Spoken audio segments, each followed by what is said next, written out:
Chères participantes et participants, nous sommes très heureux de vous accueillir à cette cérémonie de clôture de ce premier sommet sur le rapprochement des francophonies canadiennes. Et cette cérémonie conclut une belle semaine d'ateliers de co-construction entre plusieurs centaines d'intervenants du Québec et de la francophonie canadienne, avec pour but de développer des actions concrètes afin que notre belle et grande communauté francophone se rapproche encore davantage. Bon nombre de thèmes ont été abordés, allant de l'éducation à la culture et le divertissement, de l'innovation au monde des affaires, sans oublier l'épanouissement en français et plus encore. Et je crois fermement que cette cérémonie de clôture n'en est pas réellement une. Je crois plutôt qu'il s'agit du début d'une nouvelle dynamique et d'une proximité renouvelée. Je partage ton sentiment, Yao, vraiment. Et j'ai eu la chance de participer à quelques ateliers et je peux vraiment affirmer que les échanges ont été non seulement fructueux, mais que j'ai aussi été très impressionnée par le niveau d'engagement des participants. C'était évident que ce sommet-là était nécessaire et grandement attendu. Et je suis tout à fait d'accord avec toi. Par ailleurs, nous souhaitons aussi la bienvenue à cette activité aux membres du CMFC, le Conseil des ministres sur la francophonie canadienne, qui se réunissent virtuellement aujourd'hui et demain dans le cadre de leur rencontre annuelle. Bienvenue, chers dignitaires. Et nous tenons aussi à remercier les centaines de participantes et participants pour leur extraordinaire contribution lors des ateliers. Et qui d'autre de mieux placé pour présenter les conclusions des ateliers que ceux qui ont piloté ces échanges d'une main de maître. J'invite donc les facilitateurs dans Mode Solution, Marie-Jules Bergeron et Jean-Sébastien Bouchard à prendre la parole. Merci beaucoup, Diane. Effectivement, quelle belle semaine, quelle belle série d'ateliers on vient d'avoir. Une série très intense. Ça a été un beau marathon, mais on a travaillé très fort là, avec tous les participants et on vous a préparé quelques petites statistiques pour vous montrer l'ampleur du travail qui a été fait. Donc, on vous rappelle, on avait 6 ateliers thématiques suivis d'une séance finale qui avait lieu il n'y a pas plus tard qu'il y a 24 heures et dans laquelle, ces 6 ateliers-là, on a eu 8h30 de discussion en sous-groupe, donc de participation active des gens qui étaient là. Et on s'est amusé à comptabiliser, on a eu en tout pour nos 7 ateliers 270 personnes qui ont été là et qui comptabilisent 575 participations actives parce que chacun des participants pouvait participer à plusieurs ateliers et on en a même eu qui ont participé à tous les ateliers. Donc, on souligne leur engagement parce que c'était très intense comme marathon. Et dans nos ateliers, on travaillait de façon à ce que les gens soient en sous-groupe parce qu'on était souvent plus de 100 en ligne. Donc, on a eu 73 sous-groupes en tout qui ont été formés. Donc, 73 sous-groupes de 6 à 8 personnes qui ont pu échanger à 2 reprises dans l'atelier et qui devaient nous compiler le fruit de leur discussion sur des formulaires et nous soumettre leurs formulaires pour qu'on puisse colliger, parce que c'est bien de pouvoir discuter, mais encore faut-il pouvoir recueillir le fruit de toutes ces discussions et de tous ces échanges. Nous avons recueilli 146 formulaires qui sont, je vous le jure, très bien garnis. Alors, Jean-Sébastien s'est amusé un peu à colliger là, les occurrences dans ces formulaires-là. Donc, il va vous présenter le fruit de ce petit travail. Bonjour à tous. Heureux de vous voir. On s'ennuyait déjà de vous après avoir passé 3 journées avec les participants du sommet. Vous devinez qu'on n'a pas pu encore tirer des conclusions de tout ça. Il y a tellement de données. On en a pour des semaines.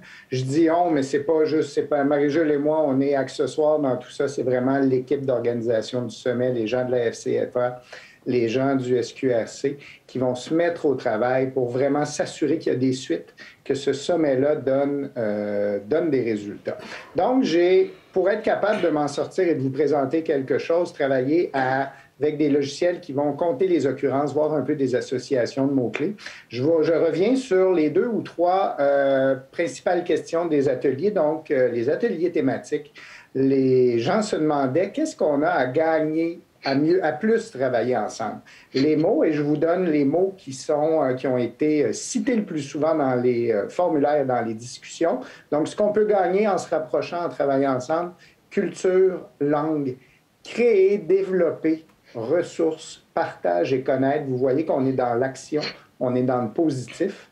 On se demandait aussi ensemble qu'est-ce qu'on a à perdre en ne se rapprochant pas et en ne travaillant pas ensemble. Les ressources, les universités sont sorties souvent. La force, la langue, les jeunes, la culture et les artistes.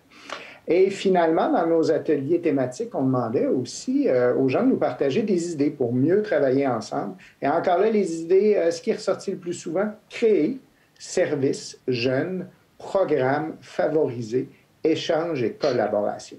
Tout ça est très anecdotique, j'en conviens, mais soyez assurés qu'on va plonger dans les contenus. J'en ai une dernière sur l'atelier de conclusion, où on se demandait tout le monde ensemble comment on pourrait aller plus loin, comment on pourrait pérenniser les rapprochements, comment on pourrait les renforcer. Je nous ai fait un petit nuage de mots, le classique nuage de mots, où les mots qui sont les plus gros sont ceux qui ont été retrouvés le plus souvent dans nos formulaires.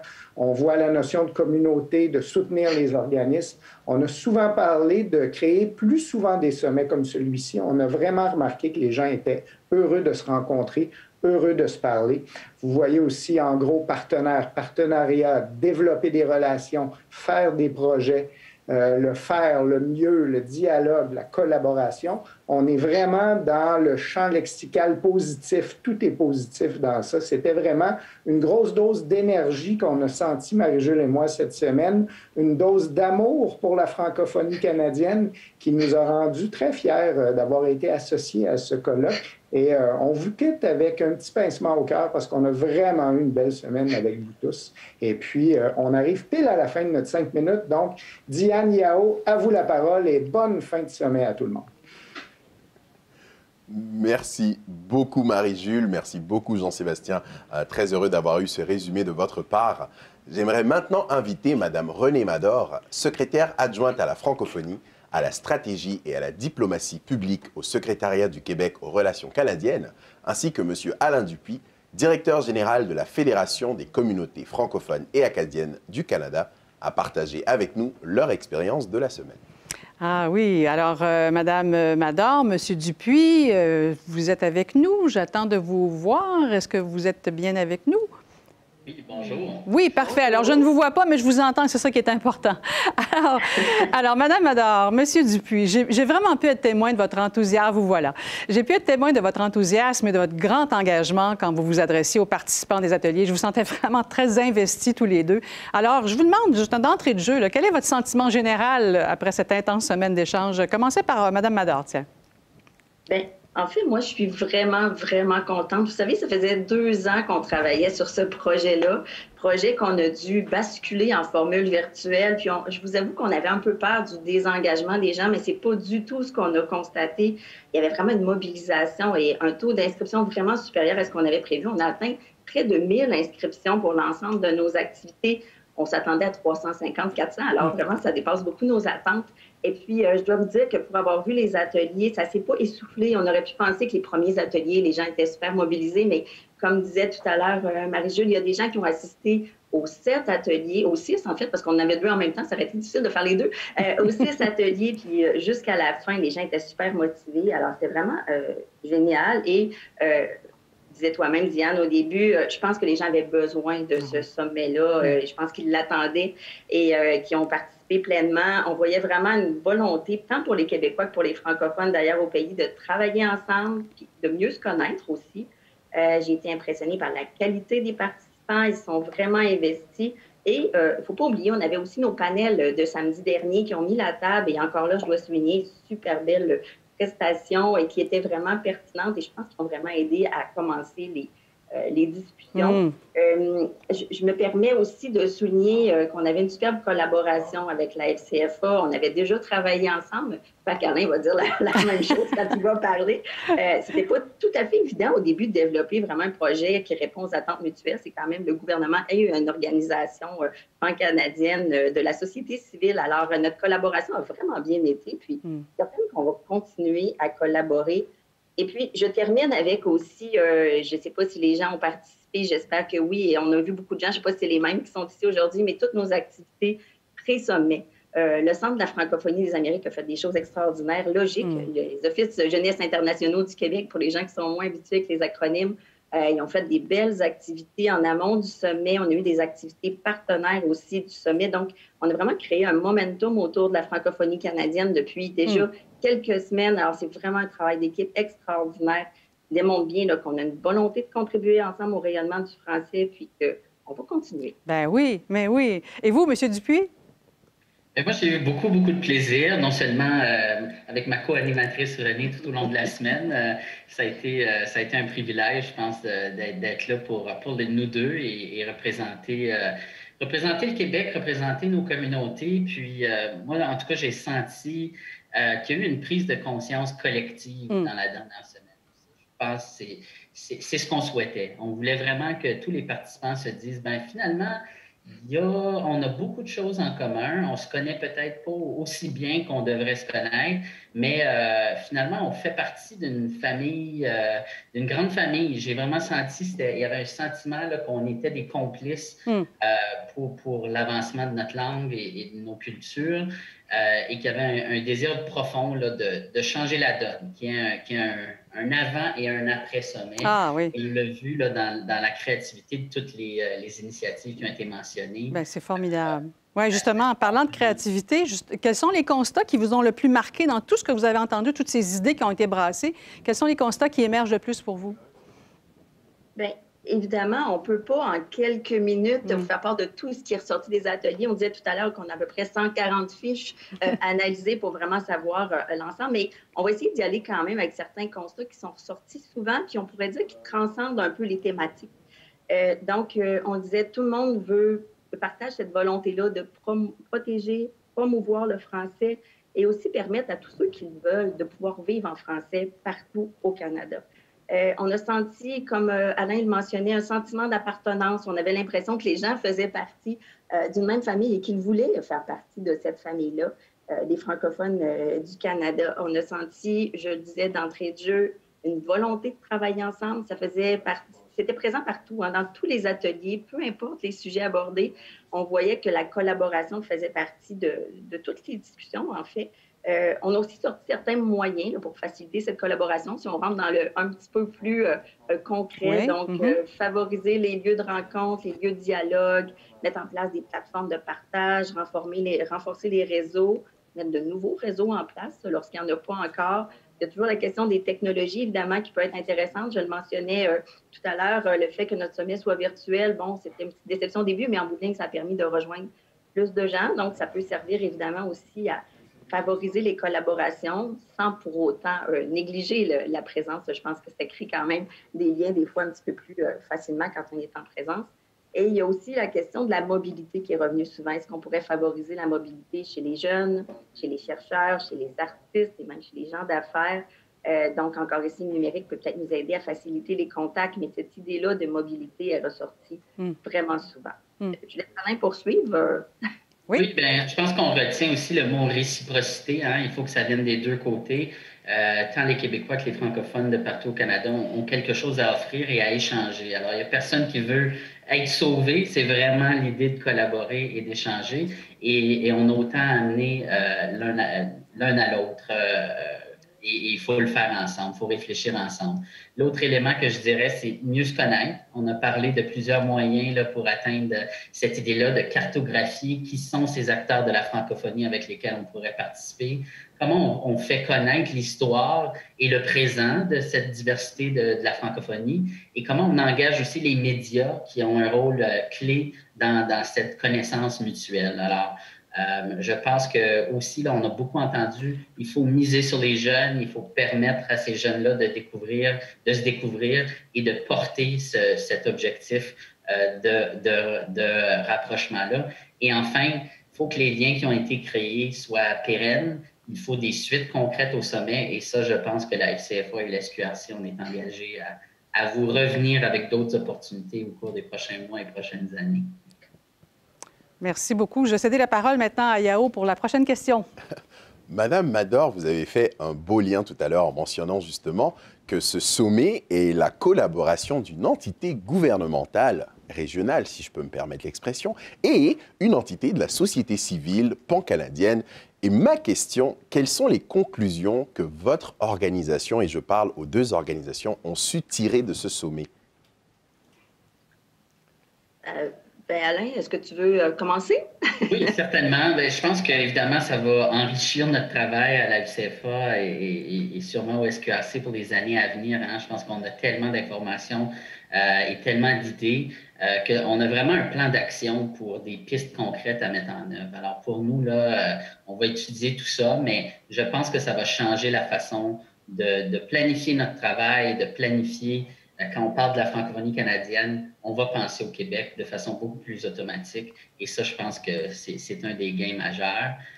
Autrement, la FCFA, on s'engage à créer de nouveaux espaces de dialogue pour la société civile.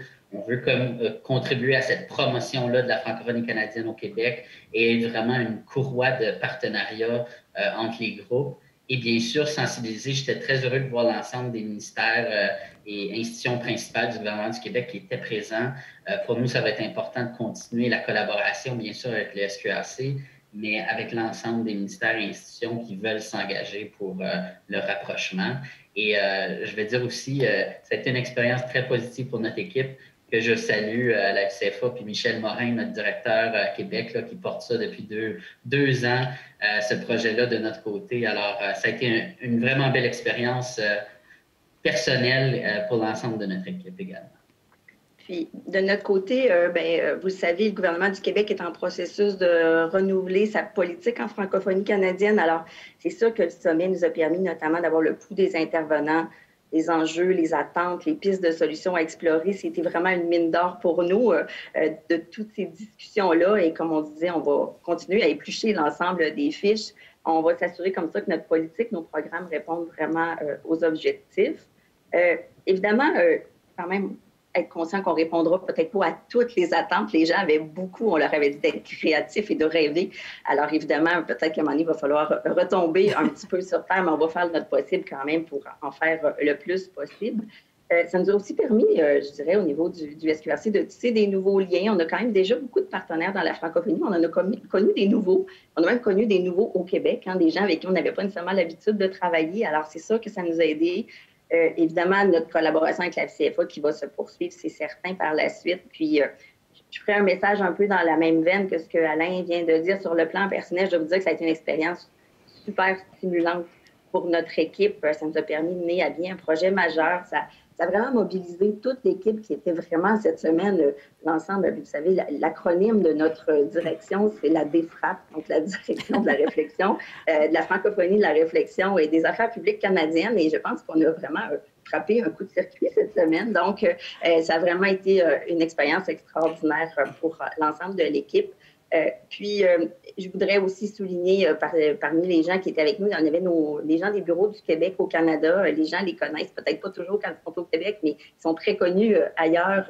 Donc, ils étaient présents sur tous nos panels, sur tous nos ateliers. Alors, vraiment, je pense que c'était vraiment un très beau travail d'équipe. Alors, moi, je retiens cette expérience-là comme étant vraiment quelque chose d'extraordinaire, que les gens vont se rappeler longtemps, j'espère.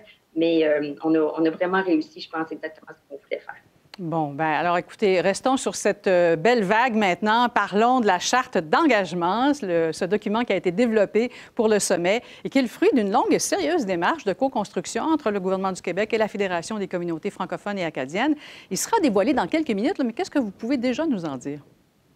Bien, en fait, on cherchait dès le début qu'est-ce qui pourrait marquer, en fait, la fin du sommet, mais surtout le début de la suite. Donc, qu'est-ce qu'on pouvait faire pour mobiliser vraiment l'ensemble des participants? L'atelier de conclusion hier a amené, d'ailleurs, c'était une des questions qu'on posait aux participants, de se dire quelle pourrait être leur propre contribution à la vision collective de la francophonie canadienne. Donc, on a concocté quelque chose en quelques instants.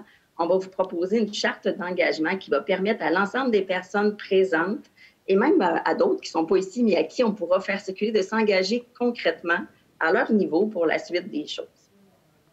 En effet, je pense que cette charte-là sera une façon de donner vie là, à cette vision commune et collective qu'on s'est donnée là, pour les années à venir. Alors, on a bâti quelque chose de grand, je vous dirais, dans les derniers jours, depuis une semaine. Et il faut maintenant traduire ça en action. Alors, j'invite tout le monde de retourner dans leur coin de pays, de retourner dans leurs organisations et de vraiment ajouter là, le rapprochement comme une priorité de vos organismes, vos institutions pour les prochaines années. Alors, vraiment, on vous invite à vous engager avec nous dans quelques minutes. J'aime beaucoup la direction que vous prenez avec quelque chose de tangible à la fin de ce sommet. Et si je devais vous demander personnellement à vous deux, quel est votre plus grand souhait quant à la tournure que devraient prendre les relations entre le Québec et les francophones du Canada? Je peux peut-être dire, dans le fond, moi, ce que j'aimerais, c'est vraiment que ça se maintienne. Vous savez, par le passé, il y en a eu souvent quand même, ça faisait plusieurs années qu'il n'y en avait pas eu, mais il y a eu souvent des événements quand même. On a fait des sommets, on a fait des colloques, on a fait des choses, puis souvent, ça s'essouffle un peu avec le temps. Fait que moi, mon plus grand souhait, c'est que ce sommet-ci soit vraiment le début d'une longue conversation avec les francophonies canadiennes. Alors, c'est qu'on continue à faire ce type d'activité-là et qu'on continue à garder le dialogue et que dans 10 ans, les choses se soient vraiment bien, que le jello est pris, en bon français, et que tout le monde travaille ensemble. Alors, ça serait mon souhait. Et moi, j'espère qu'on va pouvoir faire l'histoire. Je pense que ça a été un événement, en effet, historique cette semaine et qu'on pourra se dire qu'en 2021, il y a quelque chose qui a changé, il y a quelque chose qui est allé plus loin et qu'on réfléchisse finalement, qu'on se donne, un des panélistes parlait d'un destin commun. Je le souhaite. Je souhaite qu'on va se concevoir comme francophone et qu'on soit solidaire et qu'on sente un engagement profond pour la langue française sur l'ensemble du territoire. Et s'il y a un Québécois qui a besoin de mon appui, je vais être là pour cette personne-là et vice-versa, que le Québec viendra à l'appui de nos communautés pour des années à venir. Alors, je sens qu'il y aura un avant et un après sommet. Merci beaucoup, Madame Mador. Merci beaucoup, Monsieur Dupuis. Je nous le souhaite aussi. Je suis complètement d'accord avec vous.